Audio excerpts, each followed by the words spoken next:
ಸಂಚಿಕೆಯಲ್ಲಿ ಏನಾಗ್ತಿದೆ ಅಂತ ನೋಡೋಣ. ಇಲ್ಲಿ ವೇದ ವಿಕ್ರಮ್ ಪರವಾಗಿ ಲಕ್ಕಿ ನಿಂತ್ಕೋತಾರೆ. ಆದ್ರೂ ಕೂಡ ವೇದ ವಿಕ್ರಮ್ ಮನೆ ಒಳಗಡೆ ಬರಲ್ಲ, ಇಲ್ಲೇ ಕಾಯ್ತಾ ನಮ್ಮನ್ನ ಒಪ್ಕೊಳ್ಳೋವರೆಗೂ ಇಲ್ಲೇ ಇರ್ತೀವಿ ಅಂತ ವೇದ ವಿಕ್ರಮ್ ಹೇಳ್ತಾರೆ.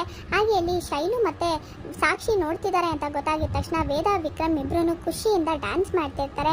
ಬಾ ವಿಕ್ರಮ್, ಇದೆಲ್ಲ ಎಂಜಾಯ್ ಮಾಡಬೇಕು, ನೇಚರ್ ಇಸ್ ಎ ಗಿಫ್ಟ್ ಅಂತ ತುಂಬಾ ಖುಷಿಯಿಂದ ಡ್ಯಾನ್ಸ್ ಮಾಡ್ತಾರೆ. ಹಾಗೆ ವೇದ ಜೊತೆ ವಿಕ್ರಮ್ ಕೂಡ ನಿಂತ್ಕೊಂಡು ಸಾಕ್ಷಿಗೆ ಹೊಟ್ಟೆ ಉರಿಸ್ಬೇಕು ಅಂತಾನೆ ಇನ್ನೂ ಚೆನ್ನಾಗಿ ಡ್ಯಾನ್ಸ್ ಮಾಡ್ತಿರ್ತಾನೆ. ಅದನ್ನೆಲ್ಲ ನೋಡ್ತಾ ಸಾಕ್ಷಿ ಮತ್ತೆ ಶೈಲು ಇಬ್ರು ಕೋಪ ಮಾಡ್ಕೊಂಡು ಹೇಗಾದ್ರೂ ಇವರಿಬ್ಬರನ್ನ ದೂರ ಮಾಡಬೇಕು, ನೋಡ್ತಾ ಇರಿ ಆ ವೇದನ ಹೇಗೆ ಓಡಿಸ್ತೀನಿ ಅಂತ. ನನ್ನ ಹೊಟ್ಟೆ ಉರಿಸ್ತಾ ಇದ್ದಾರಲ್ವಾ ಇವತ್ತು, ಆದರೆ ಆ ವೇದನ್ನ ಹೇಗೆ ಓಡಿಸ್ತೀನಿ, ಆಮೇಲೆ ವಿಕ್ರಮ್ ಏನು ಮಾಡ್ತಾನೆ ನೋಡ್ತಾ ಇರಿ ಅಂತ ಸಾಕ್ಷಿ ಹೇಳ್ತಾಳೆ ಶೈಲುಗೆ. ಹೌದು, ನೀನೇನು ಬೇಕಾದ್ರೂ ಮಾಡು, ನಾನು ಸಪೋರ್ಟ್ ಆಗಿರ್ತೀನಿ ಅಂತ ಇಲ್ಲಿ ಶೈಲು ಕೂಡ ಹೇಳ್ತಾಳೆ. ಹಾಗೆ ಇಲ್ಲಿ ಏನು ಮಾಡೋದು ಅಂತ ಗೊತ್ತಾಗದೆ ವೇದ ವಿಕ್ರಮ್ ತುಂಬ ಚಳಿಲಿ ನಡುಗ್ತಾ ಇರ್ತಾರೆ.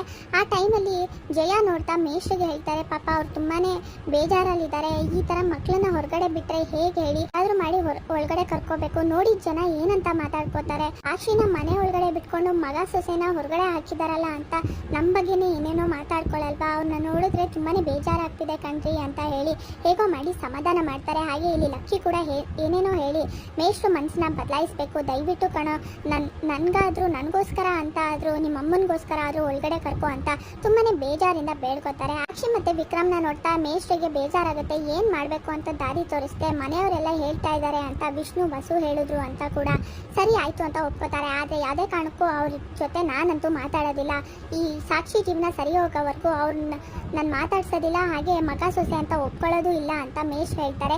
ಸರಿ ಆಯಿತು, ಮನೆ ಒಳಗಡೆ ಸೇರಿಸ್ಕೊಳಕ್ಕೆ ಒಪ್ಕೊಂಡ್ರಲ್ಲ ಅಂತ ವೇದ ಮತ್ತೆ ವಿಕ್ರಮ್ನ ಇಬ್ರು ತುಂಬಾ ಖುಷಿಯಿಂದ ಮಾಡಿ ವಸುಗೆ ಹೇಳಿ ಒಳಗಡೆ ಕರ್ಕೋತಾರೆ. ಅದರಿಂದ ತುಂಬಾ ಖುಷಿ ಆಗುತ್ತೆ ವಸು ಮತ್ತೆ ಇಲ್ಲಿ ವಿಷ್ಣುಗೆ. ಹಾಗೆ ಲಕ್ಕಿ ಕೂಡ ಅನ್ಕೊಂಡಾಗೆ ಒಳಗೆ ಬಂದ್ರಲ್ಲ, ಇನ್ನೇನು ಆಯ್ತಲ್ಲ, ಖುಷಿ ಆಗಿರಿ ಮೊಮ್ಮಕ್ಕಳ ಅಂತ ಹೇಳಿ ತುಂಬಾ ಖುಷಿ ಪಡ್ತಾ ಮಾತಾಡ್ತಿರ್ತಾರೆ. ಅಂತೂ ಇಂತೂ ಈಗ ಮಾವ ಒಪ್ಕೊಂಡು ಒಳಗಡೆ ಕರ್ಕೊಂಡಿದ್ದಾರೆ. ಹಾಗೆ ಮುಂದೆ ಒಂದಿನ ಮಾತಾಡ್ತಾರೆ ನಮ್ಮ ಜೊತೆ, ಹಾಗೆ ಮಗ ಸೊಸೆ ಅಂತ ಒಪ್ಕೋತಾರೆ.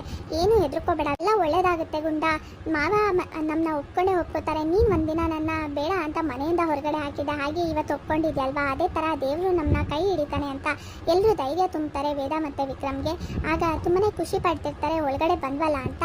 ಇಲ್ಲಿಗೆ ಸಂಚಿಕೆ ವಿಡಿಯೋ ಮುಕ್ತಾಯವಾಗಿದೆ. ಲೈಕ್ ಮಾಡಿ, ಶೇರ್ ಮಾಡಿ, ಕಮೆಂಟ್ ಮಾಡಿ, ಸಬ್ಸ್ಕ್ರೈಬ್ ಮಾಡಿ. Thank you.